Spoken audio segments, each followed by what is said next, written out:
Welcome to the Living the Dream with Curveball podcast, a show where I interview guests that teach, motivate, and inspire. Today, I am joined by James Flynn. James is an artist turned author.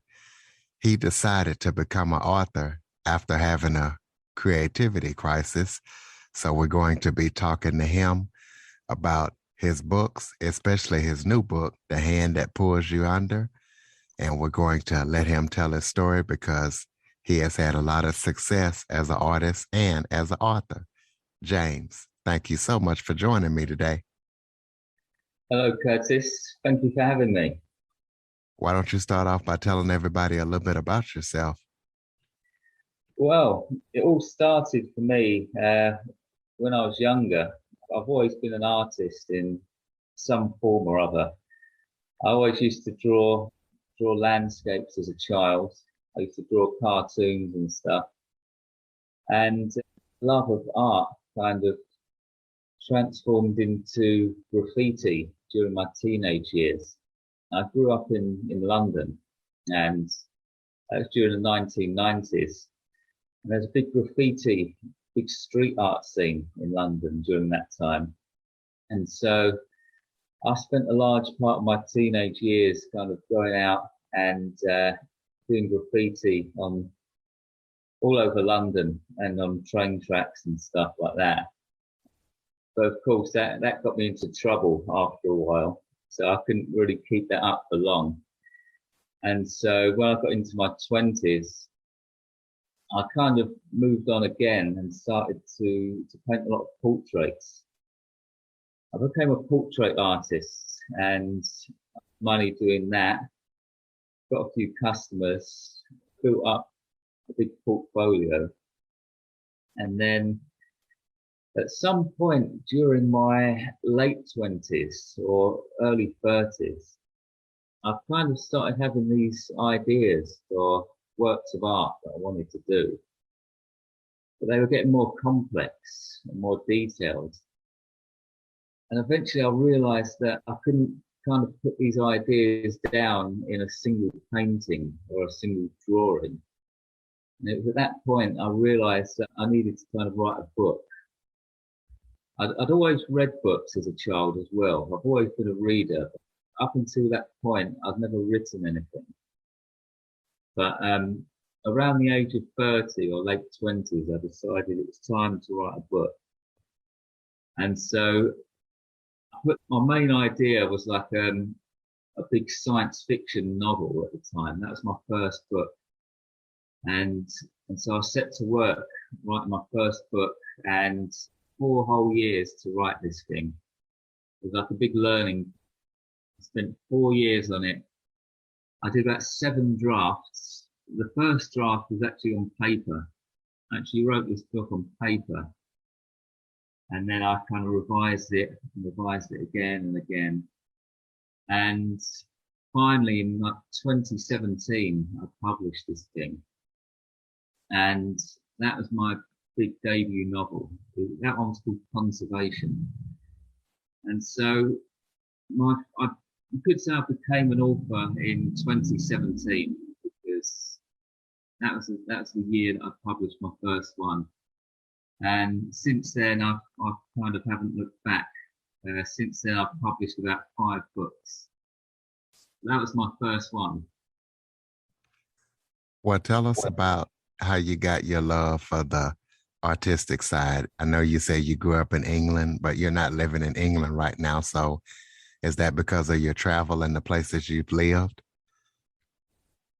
Yeah, I actually live in Vietnam now. I've been here for almost 3 years. Oh, well, that's another story entirely, but my love of art, I can't decide whether it's a kind of nature or nurture thing, really. There are a couple of people in my family who are artists. So maybe it kind of runs in the family.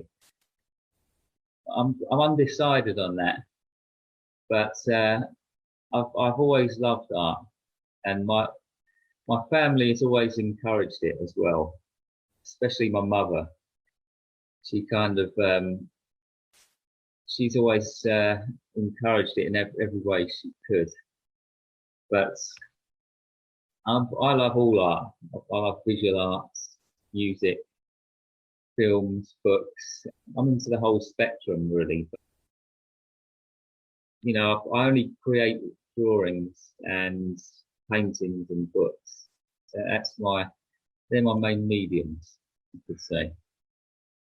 Well, what is your goal when you write a book? What do you want the reader to feel? What is your goal in reaching the reader? Well, my main goal is to actually disturb the reader. I'm naturally drawn towards the horror genre, and with my latest book in particular, The Hand That Pulled You Under, this is a book of short stories. There are 10 stories in the book, and the subtitle of this book is Tales of Absurdity and Lunacy. This book is, you could say it's about absurdism. It's a book about horror, absurdism, and kind of like the insanity of life in a way. I often describe myself as an absurdist. I think we all just find ourselves on this planet in this crazy life. There's no real meaning to it as far as I'm concerned, and we've all just got to kind of do the best we can. And so when I wrote this book, my newest one, I wanted every story to kind of convey that message that life is absurd, and so every one of these stories is crazy in its own way, and that's the main message of this one, the kind of absurdity of life. Well, tell us about your other books and tell us about the message of those books, and also talk about where people can purchase your books. Yeah, my first book, as I say, is called Conservation. That could be described as more of a sci-fi, like a dystopian sci-fi novel. But with that one, there are lots of pessimistic undertones to it. If you're a fan of a happy ending, it is probably not for you. It's like a really dark dystopian vision of the future. That's the one that took me 4 years to write. After that, my second book was a book of short stories. It's called The Edge of Insanity. I published that one back in 2020, and as the name suggests, the main theme of that book is the insanity of life. There are kind of 10 short stories in that one, and each story is again, it's about the insanity of life. And most of the stories in that book could be described as horror.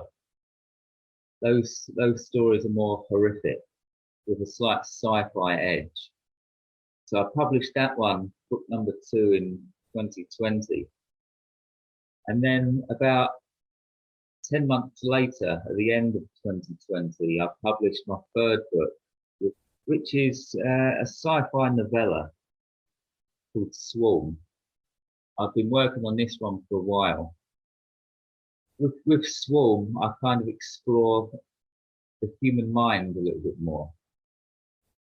This one is more of a psychology book, and it's about how the human mind might merge with technology one day. Swarm is actually the name of a giant prison in the book, and it's the main premise of the story is like there's a town in the not so distant future that's kind of overrun with crime and poverty. And so the authorities decide to build this huge revolutionary prison that's like a huge pyramid. And all of the prisoners and inmates, they're like bedbound, like they're in a hospital. and their minds are wired up to a central computer. And the central computer kind of siphons the power of their subconscious minds. And then like a team of technicians at the top of the building can type questions into the computer. And every question is answered by the collective power of the inmates' subconscious minds. So this one is like a really deep sci-fi story. That was book number 3, called Swarm. Now book number 4, which published book number 4 early this year. This is like this is a different book altogether. It's called Musings from a Tormented Soul, and this book is like, it's like a book of short musings for me. It's not a story. This one's totally different. For years now, I've been writing down my random thoughts I have, or random observations about life. And so I ended up with a huge file and a huge notepad full of these just like odd observations, just about 2 sentences long. And I decided to publish them all in a book. So this one's more about my personal view of the world, and just like observations as I've gone through life. That's called Planet, and you can actually get one for free on Amazon. And then my newest book, the one that we've been talking about, The Hand That Pulls You Under. This one is due to be released on the 10th of December, and the best place to find this one is also on Amazon. I'll just give you a few examples of the stories that you'll find in this one. So there are 10 stories in this book, and story number 1 is about a group of eccentric squatters living in an abandoned factory, and this man just randomly wanders into this factory one day and just gets introduced to these squatters who've been living there for years on end. And he witnesses these like bizarre parties like every week or 2. And everybody's getting high on these like magic mushrooms that are growing out of the corners of this building. And then he slowly finds out where these mushrooms come from and why people react to them so strangely. That's like story number 1. There's another story about a teenage prank gone wrong, where two teenagers like spike their friend with an overdose of LSD, and it kind of goes to his head, and then they find out years later that he's been messed up for life. There's another story about a self-published author in the book who's so desperate to promote his book and sell copies of his book, he actually copies one of the scenes in the story and goes out and commits murder. And there are also a couple of stories in this book that are quite erotic or even pornographic. And this is a new thing for me. I haven't done this in any of my other books. I've kind of avoided erotica. With The Hand That Pulls You Under, I've kind of put a few stories in there. Maybe 2 or 3 stories that have like strong erotic scenes in them. There's one of them that features like a group of swingers on a kind of luxury spaceship orbiting the Earth, and they get into like some kind of weird twisted adventure, which I won't go into because I don't want to ruin the story on that one too much. But the most shocking story of all in this book has got to be story number 10, which is a story called The House of Human Pleasures. And this one is actually about a man and a woman. They're a couple, and they met whilst whilst living abroad, and they share this kind of twisted, warped appetite for sex, and they basically travel the globe, going from country to country, getting into all these kinds of different sexual adventures, but in a really twisted way. And then they finally end up in Southeast Asia, and they end up in this huge mansion where a big kind of sex party is taking place. And then things just get really bizarre after that. Again, I can't tell you too much because I don't want to ruin these stories, but that's the kind of thing that you find in my latest one. So that's like a brief rundown of it for you. Besides your new book, are there any other projects that you're working on, upcoming or current, that people need to know about? Well, I can definitely tell you that after this book, there will be at least one more. I'm working on another book at the moment. I can't tell you when the next one will be out. Probably about a year at least.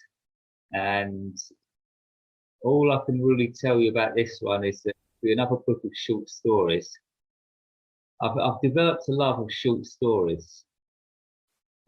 My first book, as I say, was a big full-length novel. But since then, I've kind of I prefer short stories now because I can pack more stuff into a single book. A book of 10 short stories says a lot. You can really put forward a lot of ideas that way, rather than just doing one long story. And I also think it's better because in today's world, with social media and things like Twitter, and people have developed a liking for short snippets, haven't they? You don't. There are people out there who still enjoy reading big, like 600-page books, but I think if you ask most people nowadays, they prefer something a bit shorter. So for that reason, I tend to focus on short stories now. And the next book you see after this one that's due out in December, the one after that will be another book of short stories. I can't give you any info on that because I don't want to give that one away either. It'll probably be another year or a year and a half before that one comes out and gets released. Well, can you give out your contact information, your website, your social media links so people can stay connected with you and know when that other book comes out? Yeah, sure. I would say the best place to follow my work and stuff is actually YouTube these days. My YouTube name is @artist James Flynn, and Flynn is spelled Flynn. My main website is jamesflynn.org, and you can also find me on Twitter occasionally. My name on there is @James__Flynn. They're the main places where you can find me. Right. You got any final thoughts before we close it out? Yeah, well, I'd just like to mention as well, if you're interested in finding my books, the best place is Amazon. If you go onto Amazon and search for my books, Conservation, The Edge of Insanity, Swarm, Planet Earth, and The Hand That Pulls You Under by James Flynn. You can find those on Amazon, and you can also find my books on Smashwords as well, which is another book website. It's a bit less popular, but I quite like it. So Amazon and Smashwords is where you should go to find my books, and that's where you can find me online. And not only that, you can also sign up for James's email list on his website, jamesflynn.org. Ladies and gentlemen, please be sure to follow, rate, review, share this episode to as many people as possible. Let's get James some business, get his book circulating all around the world. Also, Android listeners, go to the Google Play Store and download the Living the Dream with Curveball podcast app. James Flynn, thank you so much for joining me today. Thank you very much for having me. It's been a pleasure.